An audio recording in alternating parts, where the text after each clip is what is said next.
আসসালামু আলাইকুম ওয়া রাহমাতুল্লাহি ওয়া বারাকাতুহু। ঈমান শব্দটি আমাদের সবার কাছে খুবই চেনা একটি শব্দ, কিন্তু এই ঈমানের আসল ব্যাখ্যা বা আসল রূপ আমরা কতজন বা জানি? হযরতে আনাস রাদিয়াল্লাহু তাআলা আনহু বলেন, তিনি বলেন, আমাদেরকে রাসূলুল্লাহ সাল্লাল্লাহু আলাইহি ওয়াসাল্লাম এত বেশি উপদেশ দিতেন না। এগুলি যখনই উপদেশ দিতেন তখন তিনি বারংবার এই কথাটি বলতেন, লা ঈমানা লিমান লা আমানাতা লাহ ওয়া লা দীনা লিমান লা আহদা লাহ। অর্থাৎ, যে ব্যক্তির আমানত নাই তার ঈমান নাই, আর যে ব্যক্তি ওয়াদা পূর্ণ করে না সে দিন থেকে খারিজ।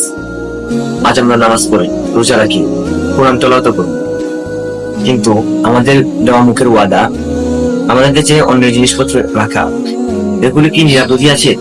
একজন মুসলমানের দায়িত্ব শুধুমাত্র মসজিদ নয়, বরং সে চরিত্র মুসলমান সেটি ফুটিয়ে তুলতে হবে।